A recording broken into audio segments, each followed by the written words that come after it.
Hello, Joe Simhart here again, another installment of Cults and Alt Culture. Today I'm going to look at something about conspiracies. The topic is titled Conspiracy Judge, and we're going to be talking a lot about this friend of mine, an acquaintance I knew when I was a college student at the University of Dayton in the late 1960s. We're going to look at this 2017 book that came out about John Judge's work, and it's called Judge for Yourself, A Treasury of Writing by John Judge. And it was compiled by a number of his friends, including Joseph Green, who was the editor of the book. I met John when we were newly minted freshmen on the campus of University of Dayton, and I saw him at a diner sitting alone with a book, and we acknowledged each other. He invited me to sit down, and I asked him about the book. He was reading Immanuel Velikovsky's Worlds in Collision from 1950, and he was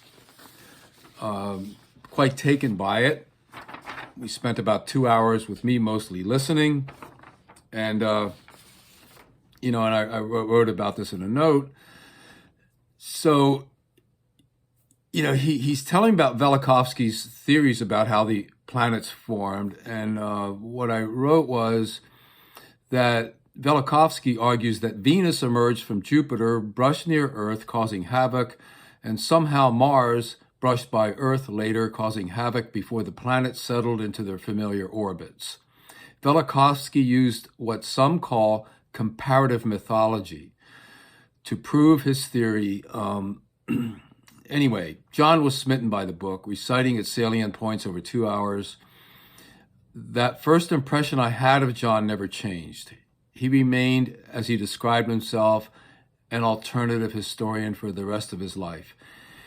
Among the hippies and liberals on campus, the anti-Vietnam protesters, he was known as an eccentric, maybe a little nutty, but very likable, had some eccentric habits, and but very much immersed in studying the Kennedy assassination and what happened with that. He became an expert in the alternative history regarding that over the years.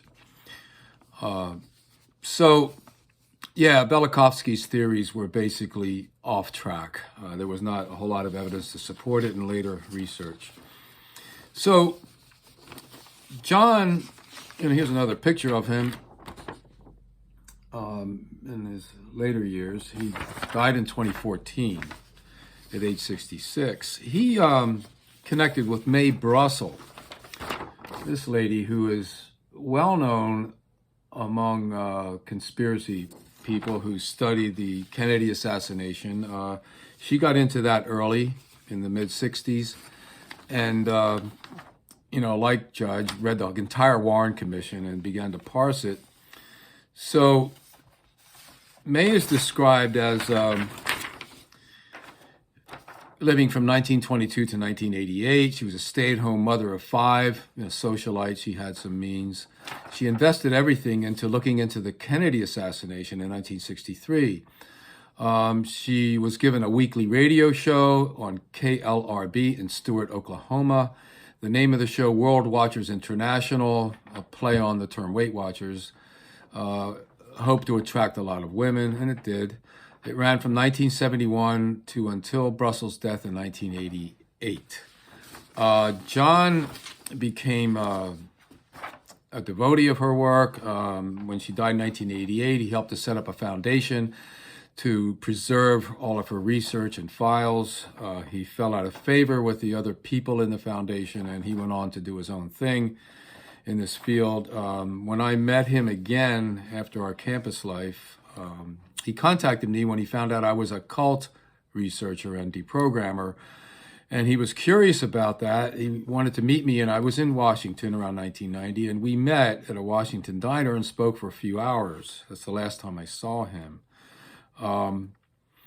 He had his own take on Jonestown and cults and the CIA and everything that I didn't go there with my own approach to cults, and we never really communicated much after that because we had divergent views. I considered his ideas overvalued. But when I was wandering around campus in 2014 at a reunion, our 45th reunion at the University of Dayton, I came across a group of people, and I'm going to try to show you this picture. Hope you can see it.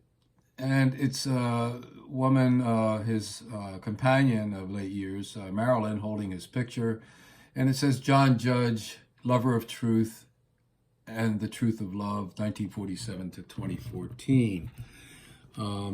Another person in that group I knew on campus. He was a radical back in the day, and he became a disciple of Sri Chinmoy. And his name reflects that. It's a Sanskrit name. So going back to John's take on Jonestown, by the way, the Washington Post published an obituary on him, so he had some fame in Washington. And in that article on April 24th, 2014, they quote John as saying, "I tell you, people, you can call me a conspiracy theorist if you call everyone else a coincidence theorist." So he was age 66 when he passed away. But let's get back to Jonestown.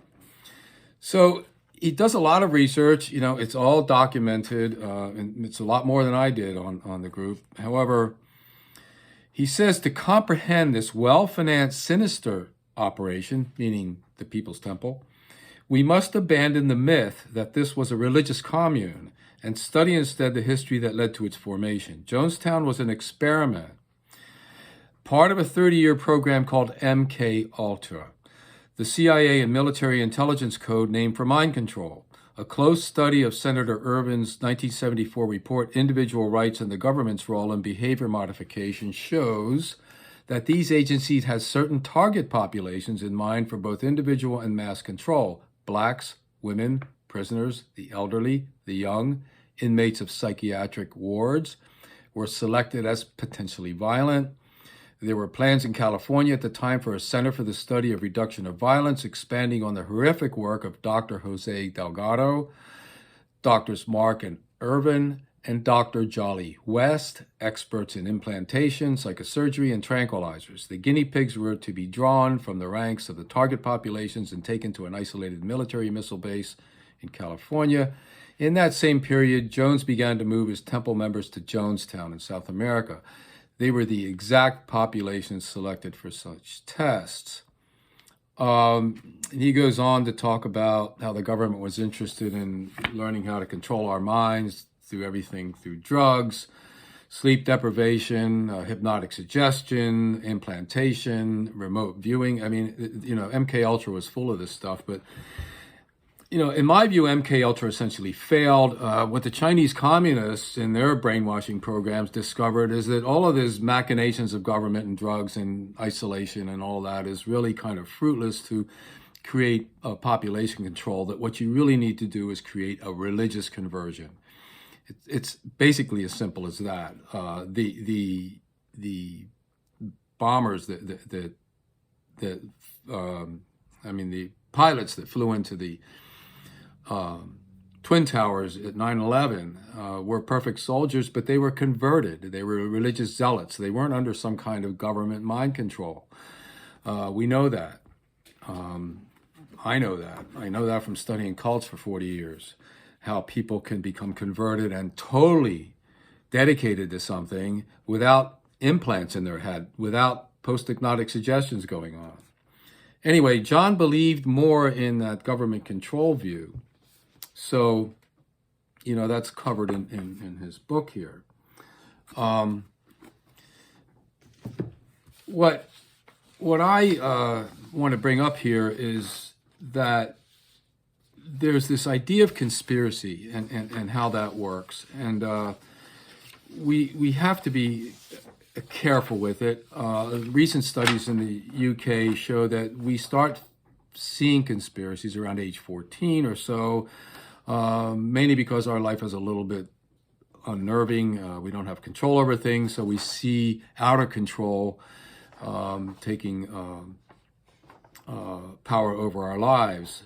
But the report also says that we know that helping adults feel more empowered can reduce their tendency to believe in conspiracy theories. That is, feeling more in control of one's social environment can reduce reliance on conspiracy theories.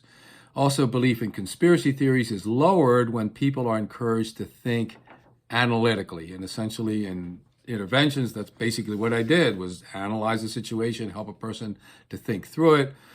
Pieces start coming together and they begin to see that maybe their group was delusional or their leader was delusional, and that they themselves don't have to participate in the delusion anymore. They can lead a better life outside of the group. This is not necessarily a government program that invaded their mind in order to control them, to see how they can control the world population according to some sort of a Nazi myth or whatever. Mae Brussell was very invested in, again, the lady that John helped to, in her research, was very invested in this idea of the investigations of Nazis or post-Nazi era people infiltrating world governments. And there was a book that came out, which I'll put on my notes, called The Essential Mae Brussell by Alex Constantine, another kind of paranoid conspiracy type writer, has written many books. And he compiled this book about Mae Brussell's work, Investigations of Fascism in America. And again, Mae's influence on John Judge is clear here. So my point is that, yeah, you can do a lot of research and see connections. You know, the CIA is doing this and the FBI is doing that and the deep state is doing something, and some of it may be somewhat true. But why that works and how that works can be easily overvalued. It can take you way off track, the way Velikovsky went way off track about how the planets were formed. In this book, Symptoms of the Mind, that looks into the descriptive psychopathology by Andrew Sims, you know, the way our minds work.